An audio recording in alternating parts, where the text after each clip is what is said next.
पेण तालुक्यातील वढाव गावात बहिरी देवाची यात्रा यंदाही मोठ्या उत्साहात पार पडली। मुंबई, ठाणे, पुणे आणि कोकणसह राज्यभरातून भाविकांनी मोठ्या संख्येने या ठिकाणी उपस्थिती लावली।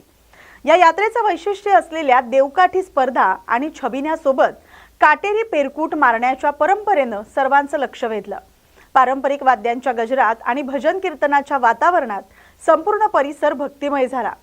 यात्रेदरम्यान विविध दुकानं, पाळणे आणि आकर्षण यामुळे नागरिकांनी आनंद लुटला, तर श्रद्धा आणि परंपरेचा सुंदर संगम या ठिकाणी अनुभवायला मिळाला।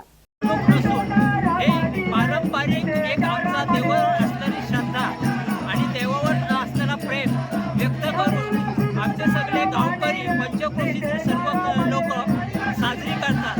ह्याच्या पाठीमागचा एक विशेष म्हणजे लोक काटेरी नृत्य मारतात आणि काटेरी नृत्याने आपली पाठ संपूर्ण रक्ताने न्हावून निघते। हा देवावरचा असणारा एक विश्वास आणि श्रद्धा आहे। ही यात्रा म्हणजे एक पंचक्रोशीतील लोकांचं एक श्रद्धास्थान आहे आणि आमचं बहिरी देव हे एक श्रद्धास्थान असून वढावची शान आहे। वढाव हा असं गाव आहे केंद्रस्थानी असून सर्व लोक या यात्रेमध्ये सहभागी होतात।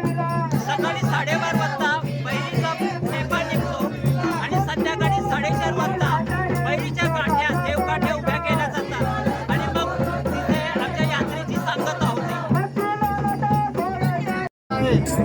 गेल्या 7 ते 8 दशकांपासून चालू आहे आणि ते अविरतपणे चालू आहे। यापूर्वी आणि या यात्रेमध्ये दरवर्षी नवीन संकल्पना राबवल्या जातात। पूर्वी या यात्रेचं स्वरूप असा असायचं, म्हातारी म्हणतो की एक लंगोटा मोठा लंगोटा आहे आणि एक बरी नदी वापरायची।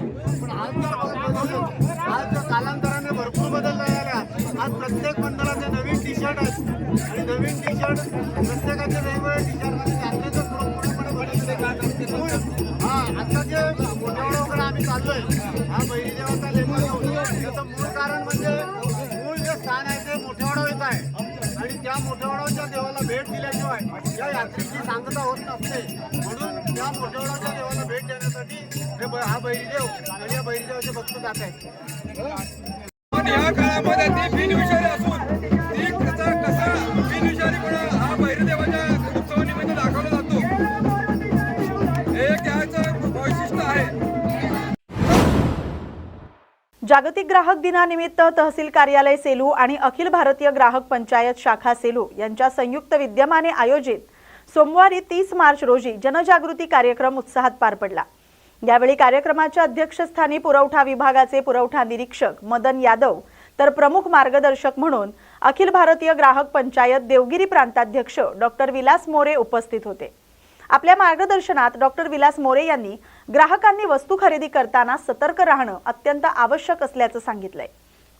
फसवणूक झाल्यास ग्राहक संरक्षण कायद्याचा योग्य वापर करून न्याय कसा मिळवावा, ग्राहकांनी बिल घेणं, उत्पादनाची माहिती तपासणं, ऑनलाईन व्यवहार करताना दक्षता बाळगणं, सजग ग्राहकच सशक्त समाज घडवतो, याबाबत यांनी सविस्तर माहिती दिली। कार्यक्रमात उपस्थितांच्या विविध समस्यांवर चर्चा करून मार्गदर्शन करण्यात आलं। भंडारा जिल्ह्यात रब्बी हंगाम 2025-26 साठी धान खरेदी प्रक्रिया सुरू करण्यात आले। शेतकऱ्यांना 1 एप्रिल ते 30 एप्रिल दरम्यान नोंदणी करण्याचं आवाहन करण्यात आलंय। नोंदणीकृत शेतकऱ्यांना 1 मे ते 30 जून या कालावधीत जवळच्या हमीभाव खरेदी केंद्रावर धान विक्रीची सुविधा उपलब्ध होणार आहे। या निर्णयामुळे शेतकऱ्यांना त्यांच्या उत्पादनाला हमीभाव मिळण्यास मदत होणार आहे। प्रशासनानं नियमानुसार प्रक्रिया पार पाडली जाणार असल्याचं स्पष्ट केलंय। आर्णी इथं सुरू झालेल्या शिवमहापुराण कथेत हिंदू मुस्लिम ऐक्याचं सुंदर उदाहरण पाहायला मिळालंय। पंडित प्रदीप मिश्रा यांच्या वाणीतून सुरू असलेल्या कथेसाठी मोठी गर्दी झाली असताना मुस्लिम युवकांनी पुढाकार घेत भाविकांसाठी थंड पाणी आणि सरबतची व्यवस्था केली। नगरसेवक अनवर पठाण, लाला फाजलानी, जावेद सोलंकी, इनुस शेख यांच्यासह अनेक युवकांनी यात सहभाग घेत सामाजिक सलोखा जपला। दरम्यान आयोजकांनी भाविकांना पाण्याची बाटली सोबत आणण्याचं आवाहन करत प्लास्टिक मुक्त आणि पर्यावरण मुक्त उपक्रम राबवलाय। आर्नी में हो रहे शिव महापुराण कथा के आयोजन का काम लगभग पूर्णता की ओर है। आप सभी को इस महा उत्सव के अंदर शामिल होना है। आप सभी से नम्र विनती है कि आप जब भी कथा के लिए अपने घर से निकले तो आप 1 लीटर पानी की बोतल साथ में भरकर निकले, ताकि आने वाले भक्तजनों को जो अभी टेम्परेचर है उसके अंदर पानी के वजह से तकलीफ न हो, और आने वाले भक्तों ने अगर 1 लीटर पानी की बोतल साथ में कैरी की तो यहाँ पर होने वाला प्लास्टिक का कचरा ये हम कम कर सकेंगे, क्योंकि हर रोज आने वाले 1 लाख के आसपास के जो भक्त है, अगर इतना प्लास्टिक अपने धरती पर गिरेगा तो उसका प्रदूषण होगा। तो मेरी आप सबसे इतनी रिक्वेस्ट है कि आप आते वक्त अपने घर से 1 लीटर पानी की बोतल लेकर निकले, ताकि कचरा जमा न हो और पानी का भी आपको उपयोग होगा और सब चीज़ें ठीक होगी। आपका स्वागत के लिए हम आतुर है, आप आइए। आमदार किसनराव वानखेडे यांनी नियम 293 अंतर्गत उमरखेड आणि महागाव मतदारसंघातील तातडीचे प्रश्न विधानसभेत मांडलेत। इसापूर धरणात पाणी असूनही पैनगंगा नदी कोरडी असल्याचा मुद्दा उपस्थित करत त्यांनी थकीत निधी तातडीने उपलब्ध करून देण्याची मागणी केली आहे। तसंच कोर्टा येथील आदिवासी आश्रम शाळेसाठी वसतिगृह सुविधा आणि शिक्षक भरतीची गरज अधोरेखित केली। याशिवाय माहूर, उमरखेड आणि मरसूळ या परिसरातील धार्मिक आणि पर्यटन स्थळांच्या विकासासाठीही आवश्यक पायाभूत सुविधा उभारण्याची मागणी त्यांनी केली आहे। गावासाठी सोडल्या जात होतं पिण्याचं पाणी, त्याचे जवळपास 30 कोटी देणं प्रलंबित आहेत असं तिथल्या अधिकाऱ्याचं म्हणणं आहे। आणि आज रोजी नदी कोरडी असून त्या ठिकाणी पाणी सोडल्या जात नाही।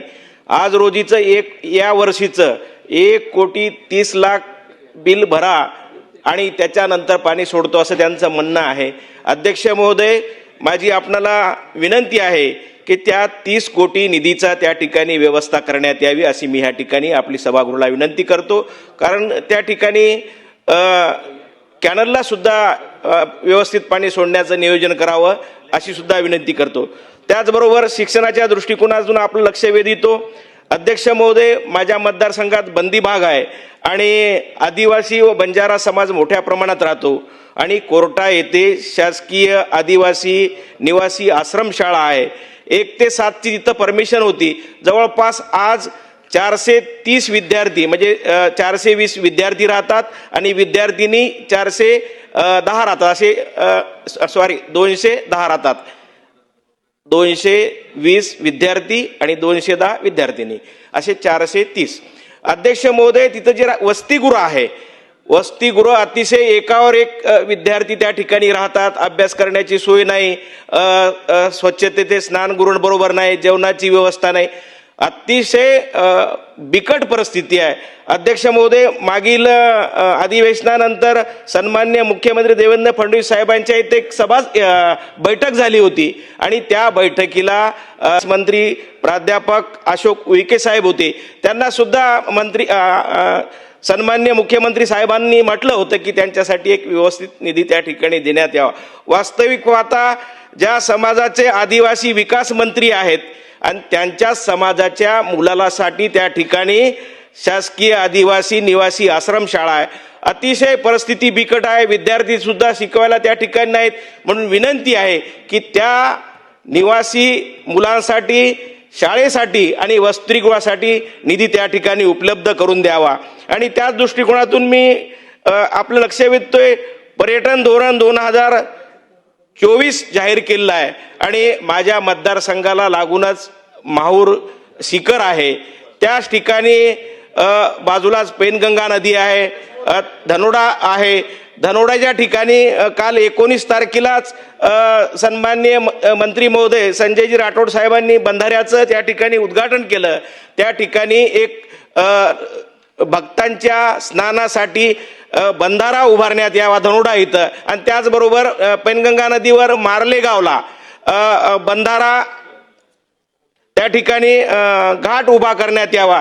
त्याचबरोबर त्या ठिकाणी अध्यक्ष महोदय, उमरखेडला गणेश उत्सव मोठ्या प्रमाणात होतो आणि गणपतीचं विसर्जन होते। आपण ह्या ठिकाणी महाराष्ट्र राज्य महोत्सव जाहीर केला आहे आणि त्या अनुषंगाने सुद्धा त्या ठिकाणी मोठे अपघात होतात। माझी विनंती आहे, मार्ले गाव जवळ घाटाचं नियोजन त्या ठिकाणी करण्यात यावं अशा प्रकारची विनंती करतो आणि माहूरला सुद्धा मोठ्या प्रमाणात निधी देण्यात यावा। तसेच उमरखेडला लागूनच मरसूळ गाव आहे, तिथं तलाव आहे। आज अनेक लोकांना, खेड्यामधल्या मुलांना समुद्र का आहे माहीत नसते, पण तिथं तलाव आहे। तलाव आहे आणि वनविभाग बी आहे, त्या ठिकाणी पर्यटनाच्या दृष्टिकोनातून योग्य प्रमाणात निधी द्यावा अशा प्रकारची मी विनंती करतो आणि मला बोलण्याची संधी दिली त्याबद्दल मी आपला आभार व्यक्त करून माझ्या शब्दाला पूर्णविराम देतो. धन्यवाद.